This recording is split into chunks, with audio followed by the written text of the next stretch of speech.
We are back with the Fox News Alert. A violent and bloody weekend in Chicago has ended with at least 10 people dead and at least 63 others shot in total.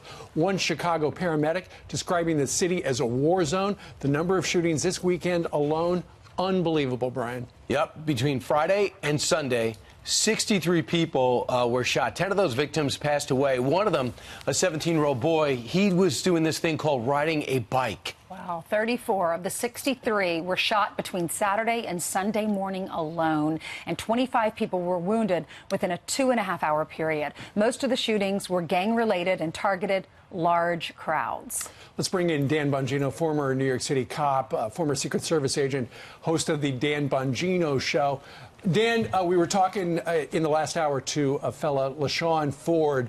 He's a Democrat, state lawmaker out in Chicago, and he said, look, Chicago is not a Trump-free zone.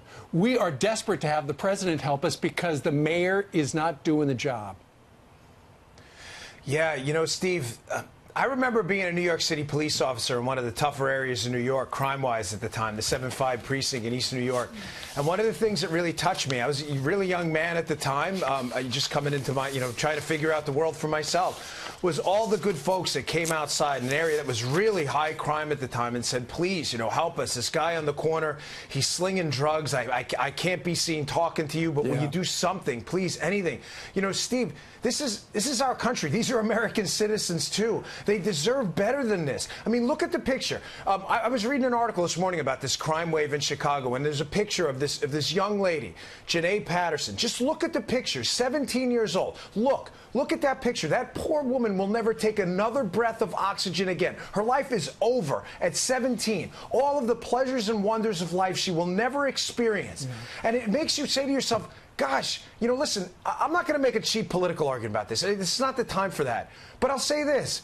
Maybe it's time for new leadership and new people. I'm not suggesting the Democrats or the Republicans have all the answers here, but maybe it's time for new people. You deserve better. Dan, you are American citizens, too. It's your country. New York City was a mess. Law enforcement needed to be revamped. They had to have a different philosophy, and stop and frisk was part of it, so they revamped things in the 90s. I remember the L.A., I was there during the riots when they had to revamp their entire police force, got rid of management, and, most people say the LAPD is much more respected now and certainly more effective.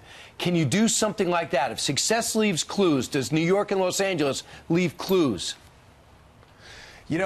What's the old expression, right? Copy genius, don't invent mediocrity. I was a police officer when Rudy Giuliani came in with Bill Bratton, Brian. You would probably remember this as well. And they said, listen, broken windows.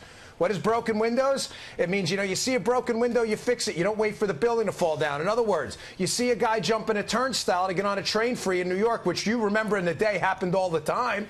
They used to let him go. The we're here for the more guys, serious too. crimes.